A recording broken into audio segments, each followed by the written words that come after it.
Until we have those, we cannot democratize our electoral and economic processes. And it is our hope that the Azimio La Umoja Party will put these issues center stage. We recognize these are big issues. We recognize they are big issues that require tough decisions. We recognize that these are big issues that require tough leadership, courageous leadership. And we call on our political leaders to show this leadership. And we count on our political leaders to show this leadership. And we undertake to work with Honorable Karua, to work with the leadership of the Azimio La Umoja through what we would like to see as a more structured way of working, more evidence way of working, where we can harness our strengths in research and information generation and the mobilization of citizens to support policies that are responsive to the ground, that are answerable to the people. And of course, as civil society, we hope to work with the political party to keep our political leaders honest, as we also come here as honest brokers representing the interests of the public. With those few remarks, I would like to invite my colleague, Dr. Abraham Rubo, to speak on behalf of the Okoa Uchumi Coalition to present some of the issues that we would like to present to you, Honorable Karua. Thank you so much. Thank you so much. Thank you, Shiro, for that. I will request that you refer, Shiro, if you could share just the pamphlet that we have there. I have just a few minutes to do two things. One is to say the situation that we find ourselves in and why it is important. I'll refer you to the first page of the white printout. If you all colleagues, you could refer to what is on your table, because I think it is important. Public debt in and of itself is not a bad thing. It becomes a bad thing when two things don't happen. One, when the proceeds of the same are not spent for what they were meant, and all the cases we have, all the issues we have currently going on suggest that. But then secondly, when the ability to pay becomes a challenge. Honorable Karua, as you think about forming government, I want to just refer to you that we have a crisis. What is a crisis? The blue graph you see there means that for every 100 shillings we are going to be collecting this financial year and next financial year, we are going to spend 65 shillings paying public debt. But what does that mean? Well, that means in the second table, with a target of raising 2.4 trillion in terms of revenue. Remember, debt is about the deficit that we have and how we pay for it. We have accrued debt right now of about 8.8 trillion Kenya shillings against a target at a ceiling of 9 trillion. Our debt repayment is currently standing at about 65, as I've said, 65%. So basically 65 shillings of every 100 shillings we collect we will pay in debt. If you look at that table, if you remove the consolidated fund services, matters of repayment of debt, which is at 1.3 trillion, and you remove pensions, and I want to say that pensions is a matter that many of us have not talked about, but it is a pending big problem. Because you will remember that in the structural adjustment program, many people were laid off, but also freezing of employment was done, and a majority of that are now retiring in the next 5 years. Then you remove the county equitable share. I'm still on page 1 of the sheet. Then you remove the Teachers Service Commission. We just picked on some key items, key budget items. You remove the national defense.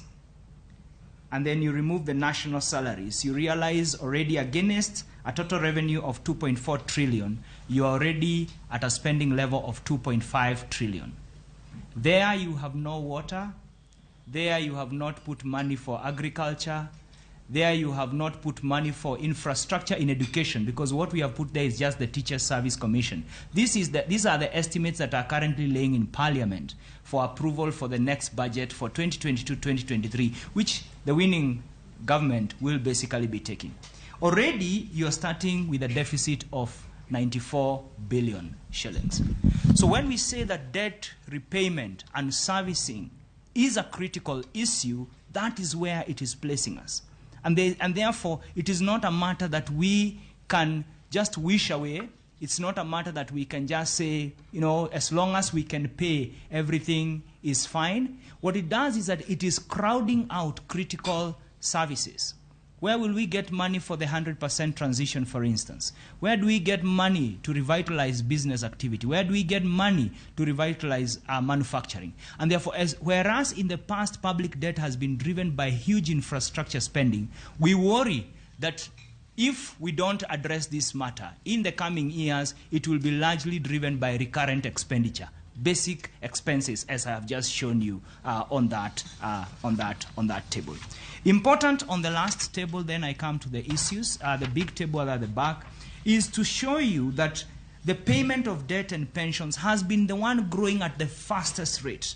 If you look at the percentage change down there, you're talking of 53%, then you have a decline a bit of minus 9.8%, 8.9%. On average, our repayment of debt is growing at about 30, 32, 33%.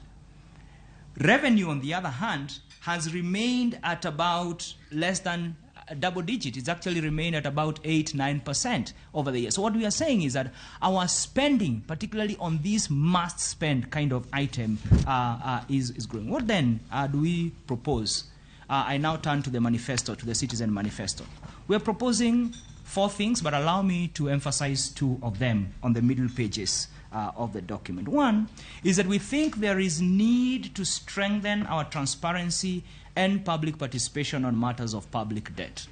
A lot of this has happened behind the doors. A lot of this has happened behind, and we think that the problem with public debt as is right now is not necessarily a technical problem. It is a governance problem. Because it is not that we had a threshold of a percentage of 55%, which is now being proposed. As late as yesterday, we submitted a memorandum to Parliament about the reversing to a percentage threshold. We raised it to an absolute threshold of 9 trillion. As I have just mentioned, we basically have already reached that threshold. And therefore, the problem lies elsewhere. It is not the technical numbers of it. It's the governance. Where was this money spent? Because when you put 9 trillion Kenya shillings in an economy as rebased now of 12 trillion. Honestly, there should be massive difference that you see in society. So the question of transparency, and we have had even court cases whereby government is being forced to make public what exactly was agreed on some of these things. So the question of making information publicly available is not just a legitimacy question, but is also trying to guide us towards where exactly are we spending this money. My colleague Wanjiru has spoken about the role of Parliament, so I will not emphasize on that. Let me speak to the third point. The third point here is the question on leadership and integrity in financial management. Now, Article 10 speaks about, values and principles of governance that we are supposed to be enacting. And the thing here is that a lot of the challenges we are having is lack of accountability on how these resources, first of all, are procured, what are kind of decisions being made around this, but more importantly, what we think is budgeted corruption. And why do we say this? A lot of the expenditure, you see it within the budget, but when you come to assess on the ground, then you don't find the same kind of expenditure. So there's a lot of discussion right now, and a lot has been said about it. First of all, on how do we strengthen the investigative, and prosecutorial power of the institutions that are supposed to be that, and ensure. And I think I had the Chief Justice yesterday during the prayer breakfast commit to ensure that these cases are being adjudicated on, are being decided on, but more importantly, that government officials can take action on the different aspects that are required. The ethical application on the design, on the implementation is a critical matter, and ensuring that there is accountability, because Article 201 is very clear on that matter. Allow me to stop there, and we can say much more, but allow me to stop there for today and invite Betty Okero to speak on a few more matters. Thank you very much.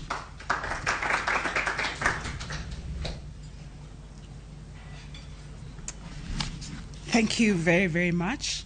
Honorable Martha Karua, first of all, I want to appreciate that you honored to meet us today, and to my colleagues as well for making this happen. So I want to just start from where he just left. All the things we're talking about will not happen if we're also not very clear about who we're going to be able to put in place to be able to manage the government and to be able to manage the development we're talking about. We recognize that elections continue and is the most important democratic process where citizens get to decide how and who they want to be able to put in a position of power to be able to transform their lives. Our social and economic agenda is very, very important. But to get us there, we then must get involved in understanding how we are running our elections. And this is where Angaza comes in. The platform of civil society organization and grassroots movements is focused clearly on the integrity of our elections and leadership, because we believe without transformative leadership, a lot of the aspirations that Kenya have will not happen. But we also recognize, and this is based on the history that we've had, that our elections has been fraught with so much vulnerability and so much fraud. And in the end, we have citizens that have lost complete and utter confidence and trust in our election system. But that's not to say it cannot be changed. It must be changed, because our democracy starts with the integrity of our elections. And I believe that as we sit here, everybody aspires to be able to ensure that every citizen's vote counts and that their choice must be respected. Our diversity must continue to always be our strength. So what is it that Angaza is looking at? We're saying we need to be able to appreciate and focus on independence of all electoral management institutions. It is important. It creates the sort of legitimacy that we want to be able to build so that the outcome of August 9th becomes not just credible, but legitimate. We must demand for transparency. As we are sitting here, we have no idea what sort of technology system is going to be used in this election. And that should cause us concern, because we cannot for a certainty therefore say that the outcome on the 9th is going to be one where citizens can actually believe that is the ultimate and credible and truthful outcome. So we must start demanding for our institutions to be able to give us more clarity on what sort of systems we put in place. It is important that the process of elections is credible and it is predictable. And right now, we have had one story today and another story tomorrow. And I think every single citizen must start demanding that we have clarity on what it is we are going to use on August 9th. The other aspect is integrity. And this goes back to the whole issue around who it is that we put in positions of power to be able to identify who runs our institutions.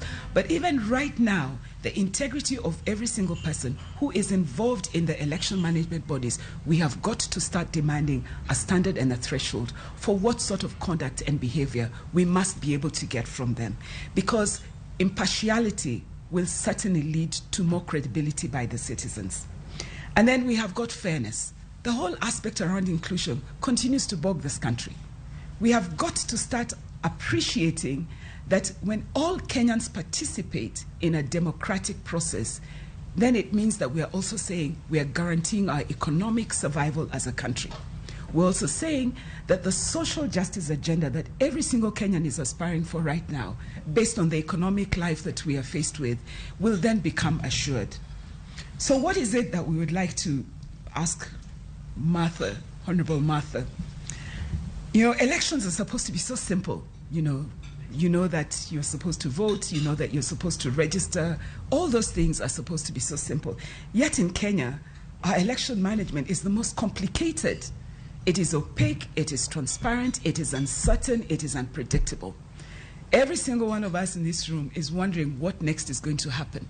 We have been told about polling stations not having 4G. We have been told that we're not even sure whether we could actually correctly validate our voters' register. Those are cause for concerns, because it is those instruments that enable and create a perception that there is going to be fraud in place. I hope that in the next government, the first priority that we'll have is to be able to talk about reforming our election systems. Electoral reform must become something that we put on the top agenda, because once that is settled, the sort of division and divisive elections that we're seeing right now will not happen, because there will be more clarity. The other aspect for us is to be able to ensure that every single electoral management body does their job. This time around, we cannot afford to have another violent election. We have been visited with election cycles every single time we go to elections. And we also know that we've also been very lacking in terms of accountability. But we have, between now and the election date, to ensure that every single institution is not just prepared, but is committed to ensure that citizens will be safe and citizens can continue and exercise their political and democratic choice, no matter what it is. And that ultimately, we hope that all political parties will also be able to accept the outcome. Thank you very much.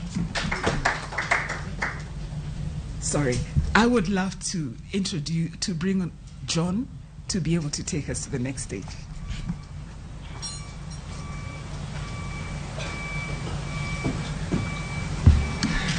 Good morning. Thank you, Betty, Shiro, karibu sana Mheshimiwa Karua. I wasn't due to speak, so I shan't speak for long. It's a pleasure to be able to welcome you here today. Congratulate you on becoming the Azimio Deputy President candidate.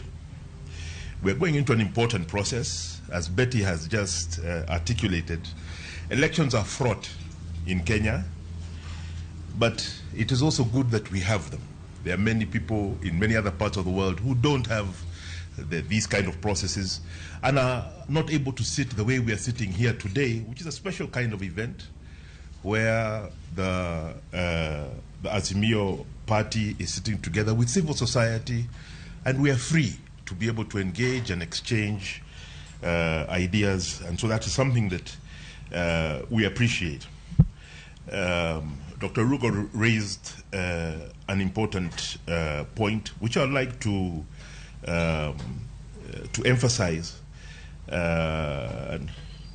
Mheshimiwa, we have interacted and worked together on issues around corruption and governance for a long time. And I couldn't agree more. I'll use two anecdotes. In the early 2000s, an organization, Global Financial Integrity, based in Washington D.C., started doing a poll, like Transparency International, that listed African countries according to how solid, how well prepared they were in terms of legislative framework for fighting corruption and institutional framework for fighting corruption. And they did this for a number of years, and Kenya and Uganda kept on coming up the top. Now, they were forced to scrap the entire poll, which brings us to the issue that has brought us here today, meeting you.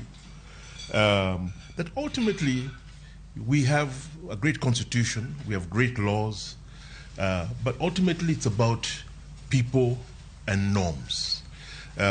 It's the choices that we make, it's the leaders that we choose, and the confidence that they inspire in ordinary citizens that makes a difference. We have seen in this country, and we have become used to it, where people say things, and Kenyans, it's the beauty of our democracy now, Kenyans are beginning to see through even our own leaders, that we can tell this one is cheating us, but this one we trust.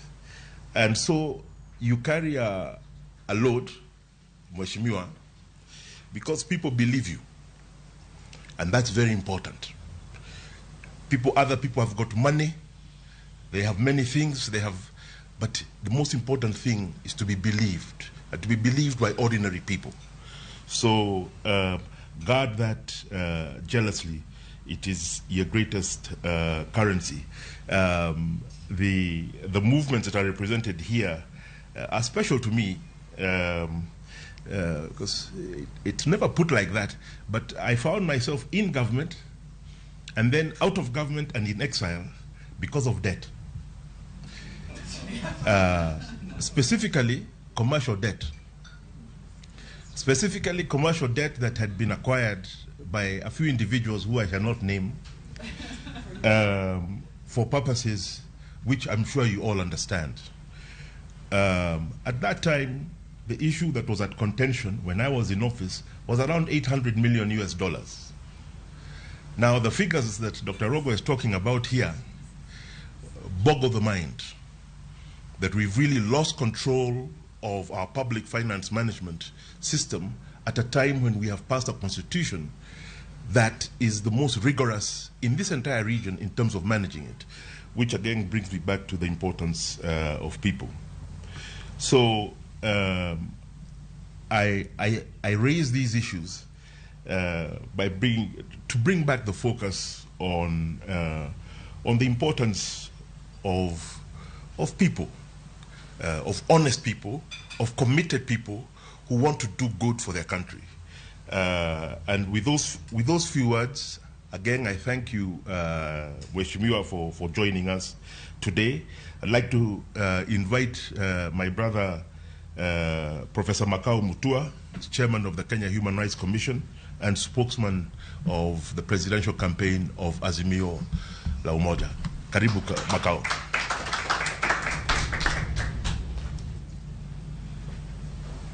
Thank you so much. Good morning to everyone. Let me begin by thanking the Honorable Martha Karua, the DP nominee for Azimio la Umoja, One Kenya. Let me repeat that. The Honorable Martha Wangari Karua, the DP nominee for Azimio la Umoja, One Kenya Party. Now, it may not sound as dramatic as we might want it to be, but let us remember one thing, that civil society is the cartilage that stands between state tyranny and the freedom of the people. In this country, our civil society has been a champion of governance and of good government. We have had two basic achievements that I want to mention this morning. We have many achievements, but two basic ones. The first one is, of course, the 2010 Constitution that John Gidongo referred to here. And I want to let you know that the second most important achievement is the appointment of Martha Karua as a nominee for the ticket of Azimio. We cannot overstate the importance of our nomination to run on this ticket. First, she has our roots in civil society. She has our roots in civil society. We have never had a nominee of a major party in this country whose roots were in civil society. You know, Martha Karua was involved in the setting up of the League of Women Voters. She was involved with FIDA. She was a senior official in the Law Society of Kenya. She has fought for all those things that seek to make our country great.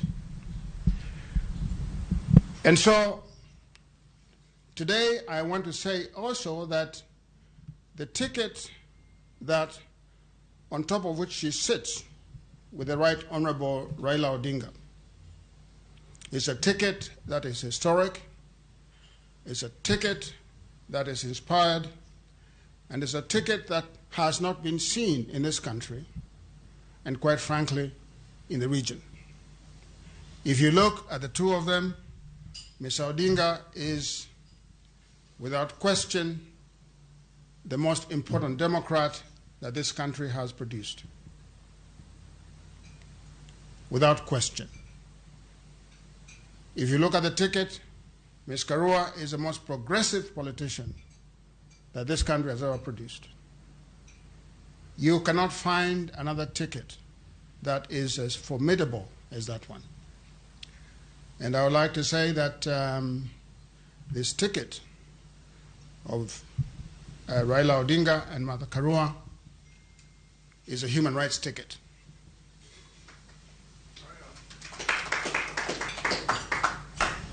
And I would also like to say that the ticket on the other side of Mr. Ruto and Mr. Gachagua is a ticket of the violators of human rights. Again, in the history of the country, there has never been such a contrast of two tickets, day and night, a ticket for human rights and a ticket for the violators of those rights. We know what is going to happen on August the 9th. The people of this country are a sensible people. The people of this country will not wake up on the morning of that day and cast their ballot for the people who will oppress them, who will steal their money, and who will impoverish them. Our people will wake up on that day and cast their ballot for the future, for the children of this country, so that no matter where you are born, whether you are born in Mandera or you are born in Marsabit, you have the same chance as a child who is born in Kiambu or in Nyeri. Our ticket is a ticket of prosperity, a ticket of equity and equality. And there are not any two people on the political landscape in Kenya who personify the ambitions of this country for a better future than my friend, Mr. Odinga, and my good friend, Ms. Karua. And so I want to think that today, that this meeting personifies or exemplifies a coming together of the forces of good for the better of this country, a coming together of the Azimio ticket and civil society. Mheshimiwa Martha Karua, thank you so much for honoring us. I know that your time is short. I'll stop here and welcome you to address us. Thank you so much.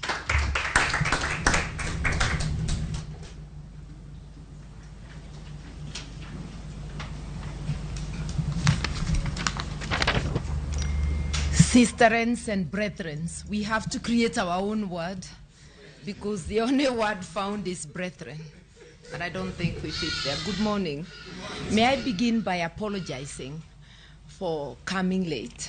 I tried my best to balance the time I needed to sleep and therefore got a little delayed, and you know what that means in terms of traffic in Nairobi. You're 5 minutes late, it becomes half an hour or 1 hour. So Sorry about that, but I'm really glad to be here. And as Professor Makau said, I actually politically or socially, as a social and engaged citizen, have been raised in civil society. And once you're raised in a certain way, it never really can go out of you. So that even when I was in government, there are those who saw me as too much of an activist. An activist is not a bad word, but in Kenya, it's made to look dirty. An activist is an engaged and active citizen. And that's what civil society is about. Civil society is the representation of that active and engaged citizen.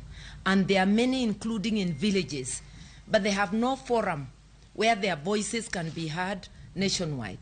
So civil society does represent those active citizens because they have forums and they have the space to make their voices heard all over.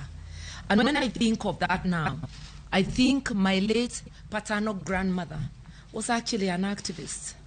The stories she tells me about herself, about her life, I see her in me, or I see myself as part of her.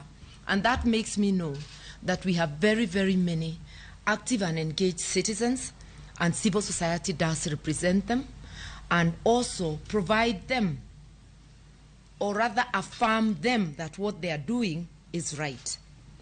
And there is one gentleman I must acknowledge, whom we all came to know during the BBI appeals, Aluchiel. That's the strongest representation of an engaged and active citizen, but the only contrast being that he's well educated and in a position to drive certain points home on his own. The person fighting with bread and butter issues will not be able to do that. So I want to say this for me is a homecoming of sorts.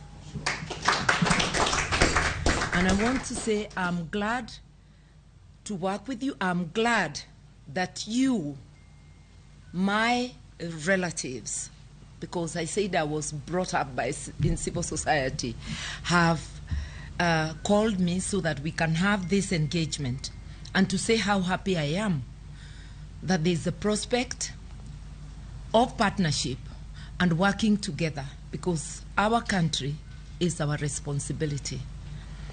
And I know that my principal, the Right Honorable Raila Amolo Odinga, is very focused on the issues you have raised. Issues of transparency, accountability, good governance. Issues of electoral justice, he's been on it. Issues have been on it too. Issues of governance, we've been on it. Nobody can do it alone. We are human beings. Sometimes our pace slackens, either because of fatigue or many, many issues. We need each other so that we keep on pushing ourselves to do better. And I would say that throughout my struggles, in and out of government, the civil society has been at my side. And even in the last 10 years or more, when I've been out of government, I've worked hand in hand in different spaces with civil society. Therefore, my candidature is your candidature, because I realize those little or great things we did together are what kept me alive and engaged, and therefore capable of being thought of and considered for the position I hold today. So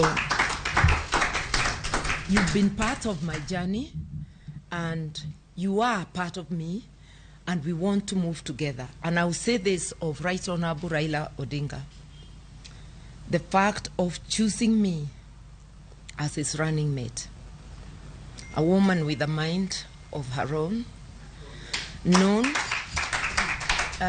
focus on certain issues, what the media sometimes calls ati musimamo kali. Sijui ile sio kali inakaje. But I just know that I do take a stand. For him to actually even think of considering me, He's not only a man of courage, conviction, and belief in himself, but he has demonstrated seriousness on the issues that I hold dear, on the shared values. He wouldn't have named me if he was not serious in the things he's saying about good governance, about fight against corruption, about human rights and rule of law. So I do believe that he is serious, and I can commit to you on behalf of my principal that we are serious on these issues, and we certainly will need you, and we will need every Kenyan to work with us. I keep thinking, if we go back to 2003, because the election was 2002, the last 2 days, we woke up 2003 to celebrate.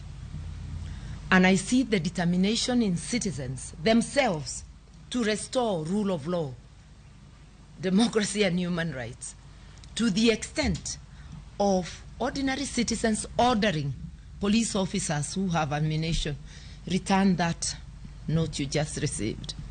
Citizens repossessing KICC, a mob going into KICC, but an orderly one. Not a table damaged, but taking back what belongs to them, because government property is public property. They took back their building, handed it over to the minister. They did not assault the people who were working on behalf of KANU in the building. I don't even think we can call them a mob. I'll just say masses recovering what belonged to them, because a mob is disorderly. That was not a mob. It was citizens' actions, the best that I have seen so far.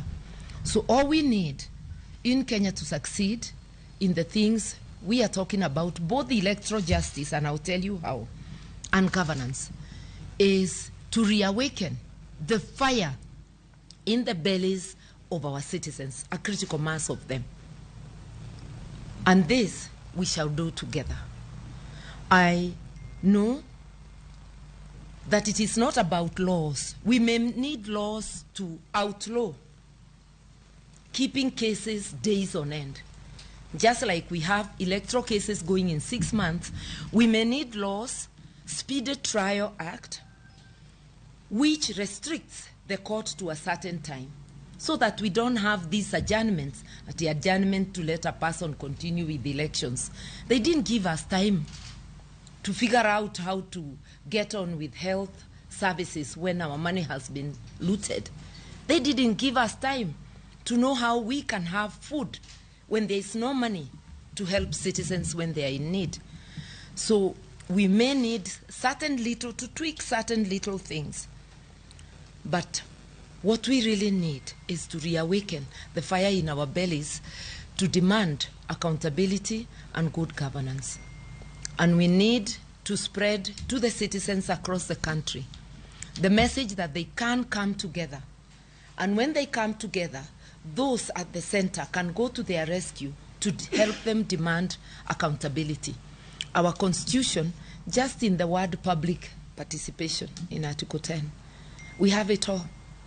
You can challenge everything and anything for want of public participation. And we are not saying you consult 51 million Kenyans. Offer a platform. And therefore, I want to give first step towards electoral justice. We must write, as Azimio, we should write. Let me use the word should. I must slip into the role of deputy nicely. We should write. No, you have to keep on reminding yourself. We should write to the Electoral Commission, and also civil society should, as a consortium, demanding that we be briefed on how they intend to conduct the elections, the tools they intend to employ. And most of all, just one question: how has IEBC addressed the shortfalls that made the court nullify a presidential election? Because it looks like it is totally unwise to go into another election without addressing. If they have addressed, we need a brief. And if they haven't, it may look 2 months away, but some things, it's not about laws. It's just procedures. We have enough time. So we must demand a brief like yesterday. I was on these issues, and those who we have been on the same forum on electoral justice, these are things I have mentioned, having traveled the whole way. We in Azimio consider this a winnable election, and we do intend to win it, not marginally. We're going to work so hard to increase the gap, because there is a threshold that makes an election uncontestable. If you remember 2002, that's how, it's not that it was devoid of flaws. There were flaws, but the support by the electorate was so overwhelming that even those attempts to violate could not succeed in subverting the will of the people. We need to build a momentum to get there. Why? Because we may not address all the issues we need to address now. So one way of overrunning all those short failings is explaining to the people why this is the side that we think about them. It doesn't mean that we are infallible. We are human. That's why we need each other. We need engaged citizens. We need civil society to keep on saying you are veering off the road. Go back to the center. That is not our priority. We need those voices. They can be irritating when you are seated there and you are trying to move, but they are necessary. I always recognize that. Even when as an MP you are criticized by the electorate, sometimes you may say to yourself, these people, I work so hard for them and them, but it is absolutely necessary. I keep on telling myself, this is necessary, however much you don't like it. And I may dismiss you, but when I go to sleep, it comes back. And I wake up better in the morning. So whatever names we call you, please, this is not something you can give up on. And any serious government will realize that there is a gap that the government can never fill. The citizens' gap can never be filled by the government. And I want from this podium to speak to our civil servants. Sometimes it is our civil service and the top ones who give the government a bad name. When citizens are asking for explanation, why do you fire like you have been attacked by an enemy? Even when a case is in court, why don't you come with a sense of responsibility that you owe an explanation to your employers? Is it too much to start seeing citizens as your employer who must question you whether the work expected of you is being done the way they want it? We are wasting a lot of government money, paying hefty court fees, lawyer fees, and wasting time when these things could be sorted in a meeting like this. And I have that experience because I was one of the lawyers for Kenya Human Rights Commission on the Huduma number case. You know, you cannot treat citizens as the enemy when they question. They are entitled to answers. And I want to assure you, we will be ready for your questions. We shall not always smile when you ask, but we will answer. Because sometimes you find it, you're so busy, you find it, in quotes, irritant, but it is absolutely necessary. No human being is perfect. The moment you let us, veer off the road, we may go off in a way we will never come back together. So please, whether we smile or not, it is your duty, our duty as citizens, and I've done it. So even if I don't smile, please, just keep at it. When I sleep, I'll remember my roots. And I'll remember that actually the Constitution tells me to do that. Now, let me say how central governance is to everything. We have agreed that debt is not necessarily bad, but how you manage those funds to open up the economy and generate revenue, which you then get from the citizens, is what really matters. Even for us to do things in our own homes, we either borrow from SACCOs. I mention SACCOs because those are the ones that have given me money without much question. SACCOs, you borrow from banks, you borrow from whoever. But you must have a plan to pay and an intention to pay back. A government is not different from a business. So borrowing and spending must be prudent. Fiscal discipline is what we are asking for. And yes, we are looking forward to succeeding in what we are doing. And God help us, we will. And we will inherit a bad debt situation. But there's something that can be done about it. I will not try to explain everything, just to say, instilling fiscal discipline alone already gets you somewhere. Imagine we are losing like 800 billion, outright theft, corruption, abuse of public funds. If we plugged in and stopped that leakage, already we would be having so much. If the debt is 1.3 trillion and you save about 800, you already are going towards somewhere. And we haven't even gone to other areas. We haven't even talked of good governance in the tax regime, where nobody gets spared and nobody gets harassed. We just pay to Caesar what belongs to Caesar. Good governance is the answer, is the antidote to our problems. In fact, where Clinton is said to have said it's the economy is stupid, I'll say it's governance stupid.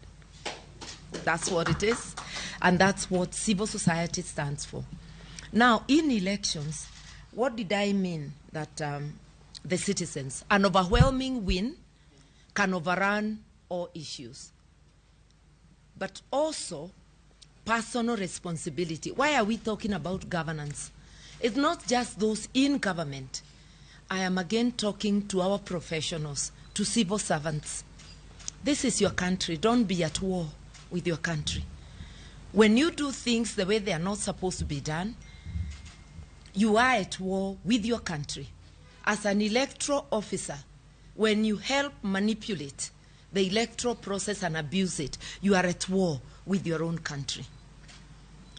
I actually personally did try to sue 4 individuals, 3 electoral officials out of the last elections and 1 party official. The court did not give leave, but I have appealed. I will think about the appeal further on. I have no personal war with any of those individuals, but the message is that we can come for you as an individual. Don't tell us electoral commission. Institutions are made up of you and me. Until we take personal responsibility, until we are made to pay individually, we will not make a country, we will not strengthen institutions. And I remember during the last election of the United States, where it was reported, and we had it because this is the information age, we could hear the recordings, where Trump called and the Secretary of State in Georgia, a Republican state and probably his supporter, asking for 11,000 votes to be found. And the guy just answers him, Mr. President, I got a job to do. You see? Meaning he will do it according to the Constitution, according to the law. He knows how costly individually it will be if he does it anyone else. That's just a lesson to us. A country is made by you and me. You working for electoral commission or hoping to be a clerk, a presiding officer, a returning officer. You police officer or any other law enforcement officer. You civil servant. You principal secretary or CS. It's you personally. It's not that ministry you're working for, it's not that institution. It's you personally we must get. And that's the message. We are now appealing this electoral season. All those who are going to be engaged in the elections, kindly, love your country enough to do the right thing. Love yourself and your country, because if you brew chaos, they will also come to you. We need a healthy country, and God has granted us a most beautiful country, a resilient country, a resilient people. We just need to take this, run with it, and make a beautiful country for ourselves. I realize I'll not be able to say all the things I intended to say, but that sums it up. I welcome you with open arms, and I'll take this to my principal, and with Macau here, we'll take it to the entire Azimio.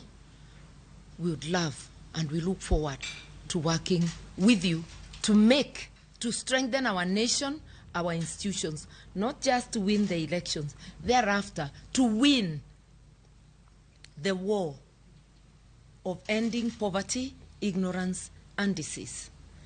And I want you to know one of the things that attracted me to Azimio even before I joined is the prospect of deepening the implementation of Article 43 on social and economic rights. The thought of social support to the citizens who are at the bottom of the ladder. The thought of improving our hospital and having an insurance that covers everybody in the name of Baba Care. The thought of supporting children to go to school. The thought of support to single mother households, which may end up being the majority. That is those who are in need, because not everybody is in need.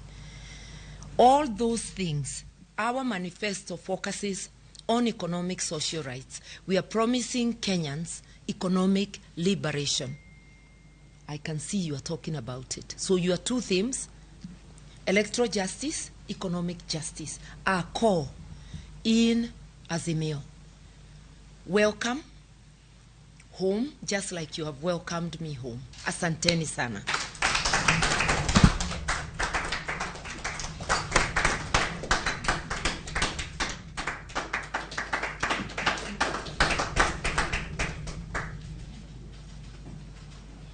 So I'm going to ask you to come forward here so we can take a picture with Ms. Mamakarua. If you don't mind. Prof. Those who want to take a picture with us, please come on.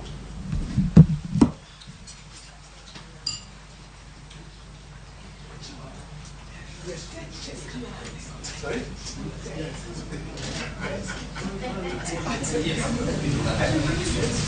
Yeah, so as we take a picture, Malombe is going to close.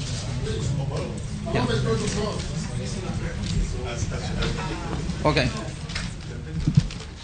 So